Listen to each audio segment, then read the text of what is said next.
मेरे प्यारे युवा साथियों, एक बार फिर से हम आज इस कक्षा में आए हैं। हम बहुत सारी जानकारियां हासिल करने के लिए और हर कक्षा की भांति आज भी प्यारे युवा साथियों, सबसे पहले हम अपनी आंखें बंद करें और अपने हाथ जोड़ें। हम हमारे ईश्वर से प्रार्थना करें कि वो आज की कक्षा में हमारी मदद करे और हमारी सहायता करे। आइए हम अपनी आंखें बंद करें और हाथ जोड़ें।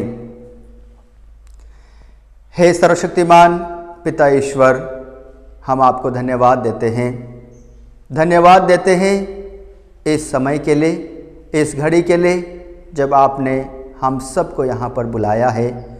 और आज इस समय इस घड़ी हम कक्षा की शुरुआत करने वाले हैं, लेकिन हम जानते हैं प्रभु कि आपके बिना हम कुछ भी नहीं है, और इसीलिए इस कक्षा के लिए आपसे आशीर्वाद मांगते हैं, कृपाएं मांगते हैं। हमारे इन युवा साथियों के ऊपर अपने आशीष बरसाइए, कृपाएं बरसाइए, ताकि आज की इस कक्षा में ये अच्छे से समझ सके और उनके जीवन में उन्हें लागू कर सके। हम ये प्रार्थना करते हैं हमारे प्रभु ख्रिस्त के द्वारा, आमीन।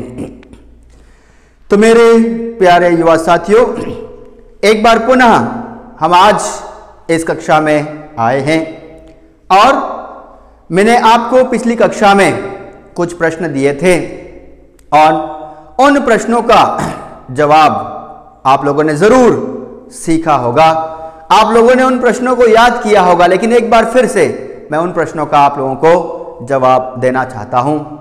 जो पहला प्रश्न मैंने आप लोगों को पूछा था वह यह था कि ईश्वर की योजना में परिवार का विशेष स्थान क्या है। ईश्वर की योजना में परिवार का विशेष स्थान क्या है, और इसका उत्तर है कलीसिया ईश प्रजा का समुदाय है। अतः यह ख्रिस्तीय परिवार कलीसिया की मूल इकाई है। कलीसिया ईश प्रजा का समुदाय है, अतः एक ख्रिस्तीय परिवार कलीसिया की मूल इकाई है। परिवार में ही कलीसिया प्रतिबिंबित होती है, अतः परिवार को चाहिए कि कलीसिया की सभी गतिविधियों और उनके कार्यों में उनका सहयोग करना है, और जो सेवा कार्य है, पवित्रीकरण है, प्रबोधन है एवं प्रशासन में भागीदारी उनको देना है। और यही आपके पहले प्रश्न का उत्तर है। और दूसरा प्रश्न जो मैंने आपको पूछा था वह यह था कि माता पिता का बच्चों के प्रति कर्तव्य क्या है। माता पिता ईश्वर के प्रतिनिधि हैं और बच्चे ईश्वर की ओर से उनको वरदान स्वरूप मिले हैं, और इसीलिए बच्चों को प्रेम, सद्गुण, शिक्षा और मसीही विश्वास में उनको आगे बढ़ाना है। मसीही विश्वास में उनको आगे बढ़ाएंगे तभी वे एक आदर्श जीवन जी पाएंगे। और तीसरा प्रश्न मैंने कहा था कि बच्चों का माता पिता के प्रति कर्तव्य क्या है। जब माता पिता बच्चों को प्रेम देते हैं, बच्चों को सही शिक्षा देते हैं, तो बच्चों का कर्तव्य बनता है कि माता पिता को प्रेम करें, उनकी सलाह लें और उनकी आज्ञा का पालन करें। और चौथा जो प्रश्न है वो मैंने आपको पूछा था कि विवाह एक संस्कार है कैसे। विवाह एक संस्कार है कैसे। विवाह संस्कार के जरिए दंपति का ईश्वर से मिलन होता है। ईश्वर उनके साथ उपस्थित रहते हैं, उन्हें आशीर्वाद देते हैं, उन्हें कृपाएं देते हैं और उन्हें वरदानों से भरपूरित करते हैं। और ईश्वर और दंपति के बीच एक अंतरंग संबंध स्थापित होता है, और यही अंतरंगता दंपति को परस्पर प्रेम करने के लिए, एक दूसरे को स्वीकार करने के लिए और एक दूसरे के प्रति ईमानदार रहने के लिए प्रेरित करते हैं। यही विवाह संस्कार है। प्यारे बच्चों, प्यारे युवा साथियों, इस प्रकार से हमने इन सभी प्रश्नों का जवाब दिया, और आज हम एक नए अध्याय की शुरुआत करने वाले हैं। और नए अध्याय, नए पाठ का नाम है ईश्वर का आह्वान। नए अध्याय का नाम है ईश्वर का आह्वान। और इस पाठ की शुरुआत हम मदर तेरेसा के जीवन परिचय से करते हैं। मदर तेरेसा का जन्म 26 अगस्त 1910 को बालकंसा के निकट स्कोप्जे नामक नगर में हुआ। मदर तेरेसा का जन्म 26 अगस्त 1910 को बालकंस के निकट स्कोप्जे नामक नगर में हुआ और वे अपने माता पिता की सबसे छोटी संतान थी। स्नान संस्कार में उन्हें गोंजा अग्निस नामक नाम दिया गया और जब वे 5.5 वर्ष की थी तब उनको पवित्र परम प्रसाद मिला और 1916 में उन्हें दृढ़ीकरण संस्कार मिला। लेकिन जब वे 18 वर्ष की थी तब उन्हें मिशनरी बनने की इच्छा मिली, मतलब मिशनरी बनने की उनको प्रेरणा मिली और इसी प्रेरणा से प्रेरित होकर सितंबर 1928 में उन्होंने घर छोड़ दिया।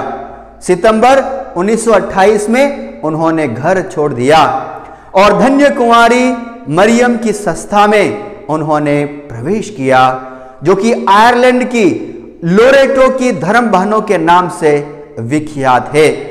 और वहां लिसियू की संत तेरेसा के नाम पर उन्हें भी सिस्टर मेरी तेरेसा नाम दिया गया।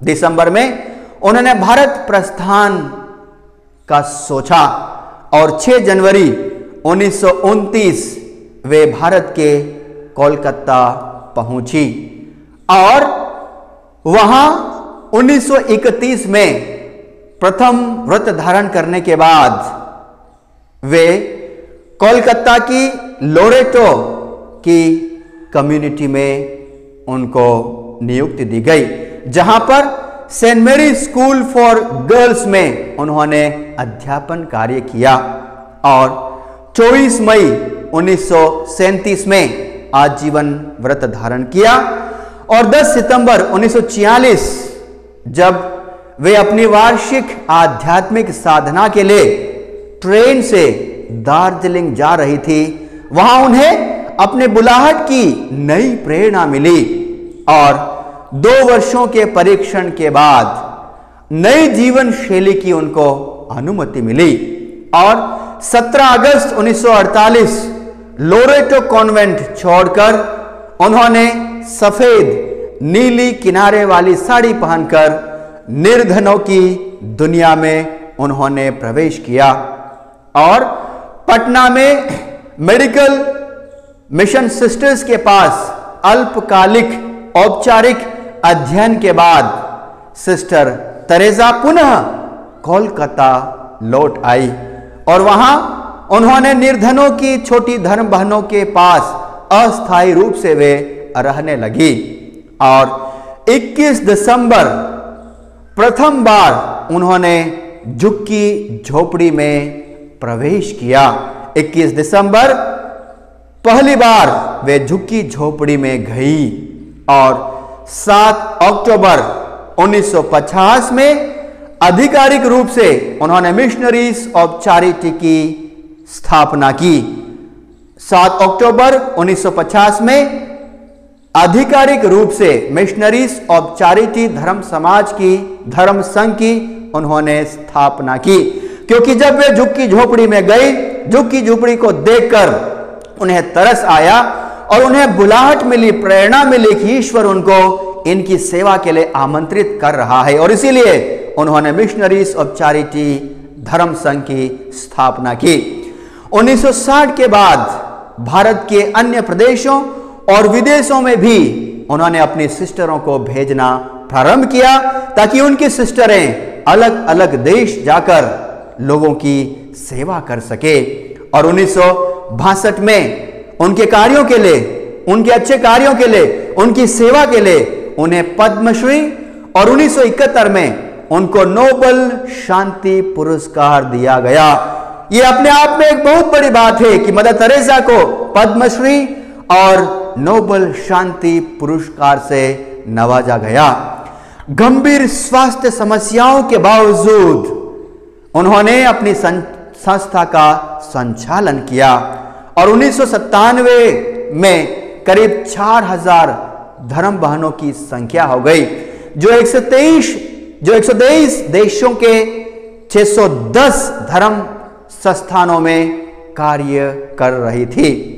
5 सितंबर 1997 में उनका देहांत हो गया और भारत सरकार ने उन्हें राजकीय दफन का सम्मान प्रदान किया। यह बहुत बड़ी बात है कि मदर तेरेसा को राजकीय दफन का सम्मान उस समय की भारत सरकार ने प्रदान किया।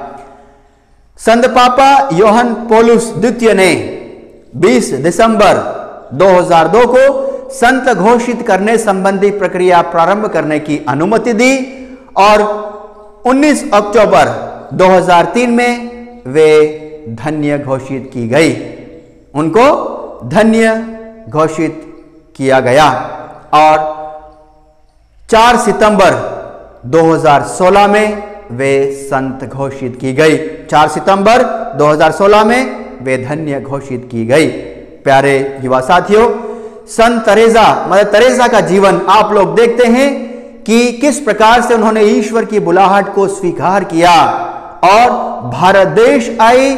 भारत देश में उन्होंने कलकत्ता में एक नए समाज मिशनरीज ऑफ चैरिटी सिस्टर्स की स्थापना की और वहां पर गरीबों की, निर्धनों की, अनाथ की, बीमारों की उन्होंने सेवा की और उनके सेवा हेतु भारत सरकार ने उन्हें पद्मश्री से अलंकृत किया, नोबेल शांति पुरस्कार उन्हें प्रदान किया और जब उनका देहांत हुआ भारत सरकार ने उन्हें राजकीय दफन का सम्मान प्रदान किया। तो हम देखते हैं किस प्रकार से मदर तेरेसा को ईश्वर ने बुलाहट दी और हम पवित्र बाइबल में देखते हैं किस प्रकार से ईश्वर अलग अलग लोगों को बुलाते हैं। हम मूसा की बुलाहट को देखते हैं। निर्गमन ग्रंथ अध्याय 3 वाक्य 1 से 12 में हम मूसा की बुलाहट को देखते हैं। यिर्मयाह की बुलाहट को हम यिर्मयाह के ग्रंथ अध्याय 1 वाक्य 4 से 10 में देखते हैं और तीसरा मरियम की बुलाहट को हम देखते हैं संत लूकस के सुसमाचार अध्याय 1 वाक्य 26 से 38 में हम मरियम की बुलाहट को देखते हैं और संत पौलुस की बुलाहट को भी हम पवित्र बाइबल में देखते हैं। प्रेरित चरित्र अध्याय 9 1 से 10 में देखते हैं। तो इस प्रकार से ईश्वर ने अनेक लोगों को बुलाया और बुलाकर उनको ईश्वर के कार्य को जारी रखने के लिए उनको प्रेरित किया। प्यारे युवा साथियों, हम अपनी कक्षा आज यहीं समाप्त करते हैं और मेरा पूरा विश्वास है कि जो आपको मैंने आज पढ़ाया है आप जरूर उसे समझे होंगे। घर जाकर भी आप लोग अच्छे से पढ़ाई करना और ज़्यादा से ज़्यादा मदर तेरेसा के बारे में जानकारी हासिल करना, किस प्रकार से उन्होंने ईश्वर की बुलाहट को स्वीकार किया और आप लोगों को भी ईश्वर की बुलाहट को स्वीकार करना है।